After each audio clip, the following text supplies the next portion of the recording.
qui ne se serait pas fait dans l'orthodoxie, etc. gis nañ coow li mu jur. Est-ce que bu Sénégalais yi xoolee foofu l'électorat est-ce qu'il pourrait être enclin à voter majoritairement pour une opposition en sachant que ce qui se passe aujourd'hui à travers l'adversité dans les collectivités locales, ça peut se traduire à un niveau encore beaucoup plus important, c'est-à-dire au niveau national, avec une assemblée contrôlée par une opposition face à un président qui serait minoritaire. waaw xam nga une assemblée contrôlée par une opposition ça va être la volonté populaire c'est-à-dire que tey amul dara luy war a mën a freiner sénégalais yi ñu sanctionner loolu mooy démocratie man dama gëm ne nit ki soo ko falee ci benn app la am app boobu mën nga ne d'accord mën nga ma lii waaye jour bu nga ko war a sanctionner mooy jour bu app ba jeexee. Est-ce qu'il ne peut pas avoir peur qu'il y ait blocage ou des problèmes parce que tout simplement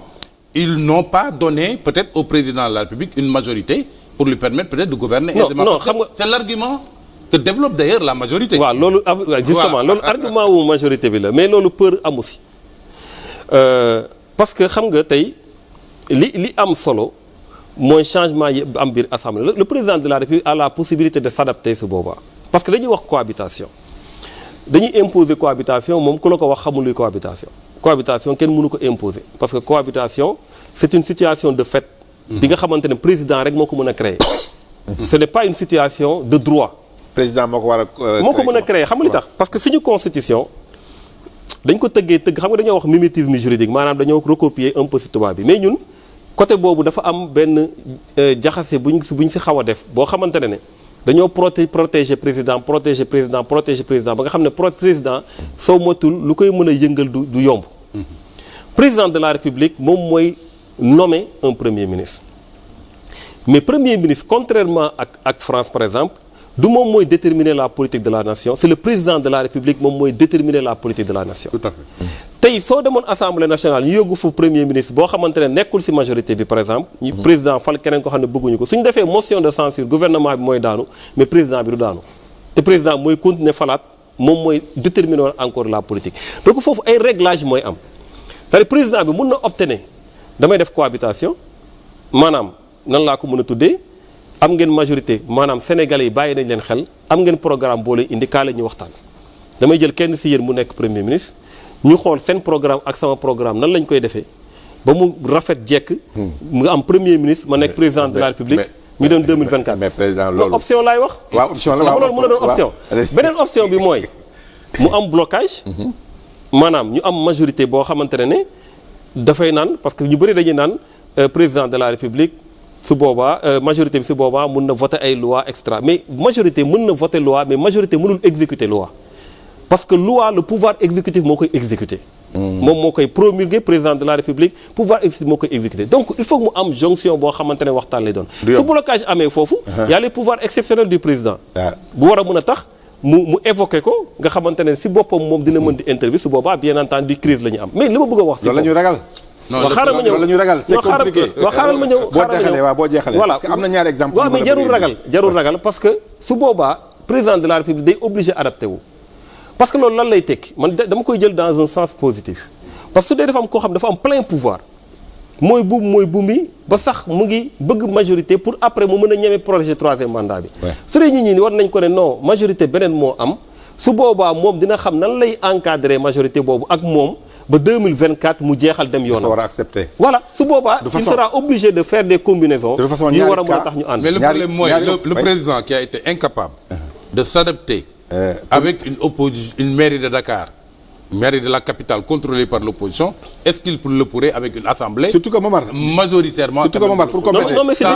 différent parce que di nga ñu wax mais li ma bëgg a wax foofu non dama bëgg a indi rek ñaari cas bala ñu di nga ñëw si mairie Dakar bi c'est important comme ni ko Momar laajee mais avant ñuy génn si assemblée bi je veux juste expliquer que ni am nañu ñaari cas de figure yoo xam ne Sénégal dund na ko benn bi entre le président Senghor ak Mamadou Dia boobu quand même ça n'a pas été intéressant pour le Sénégal xam nañ fi mujjee Lamine Gueye nekkoon président de l'Assemblée nationale le bicéphalisme loolu sax tax na li gën a tax ñu renforcer les pouvoirs du président de la République parce que boobu quand même c'est vrai régime parlementaire la woon indi problème Sénégal d'ailleurs majorité bi day toujours insister ni bëgguñu régime parlementaire parce que depuis Abdou Diouf lañu ko doon wax mais beneen bi nga xam ne am na mooy temps Abdoulaye Wade bi muy ñëw au pouvoir en 2000 c'était le régime socialiste les socialistes étaient majoritaires à l'Assemblée foofu finalement c'est quoi le président il a continué à gérer au contraire c'est l'Assemblée moom moo daw moom moo def kii bas profil bas ba nga xam ni finalement dafa bàyyi le président Abdoulaye Wade dawal ba mandam jeex donc ñaari cas de figure yooyu am na foo xam ni président bi day continuer di exercer comme le Parti socialiste a voulu le faire avec Abdoulaye Wade beneen bi nga xam ne nag bicéphalisme bi dafa indi woon problème dans notre régime. non mais loolu ay combinaison la xam nga 2000 combinaison moo amoon ba mu am transition boobu sooy xool 2012 y avait le Sénat. Sénat bi tamit combinaison la woon ba ñu dissoudre Sénat bi et puis ñu continuer loolu ay combinaison la c'est-à-dire que tey aujourd'hui contrairement ak mairie yi nga xamante ne c'est des démembrements de l'État xam nga c'est différent. Les mairies sont des démembrements de l'État c'est-à-dire que tey am na contrôle de légalité buy tegu seen kaw am na maanaam benn coiffé bu ñu leen coiffé même si acte 3 de la décentralisation bi dafay préciser que les communes s'administrent d'elles-mêmes donc jox pouvoir mais parfois dafa am nañu koy roccee ci beneen loxo bi mais c'est différent ak ñaari pouvoir yu jàkkaarloo est-ce que xam nga ne tey Assemblée nationale par exemple les corps de contrôle mënuñu fa dugg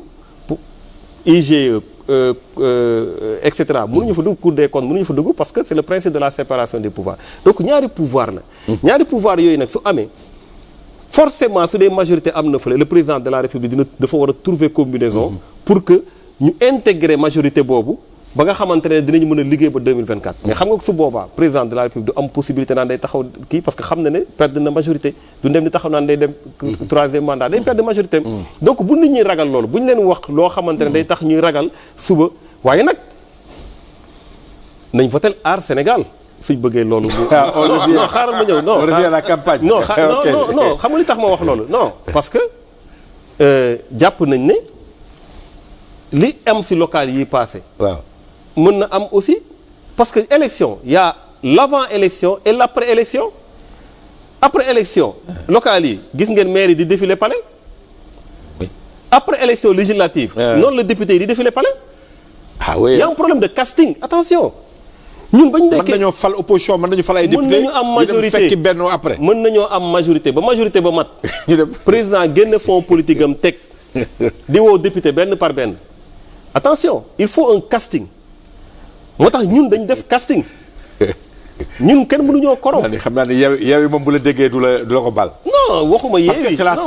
principale. non c'est la principale non waxuma yeewi waxuma kenn man Aar Sénégal laa wax. dama ne Aar Sénégal moom. mais bu cohabitation di am.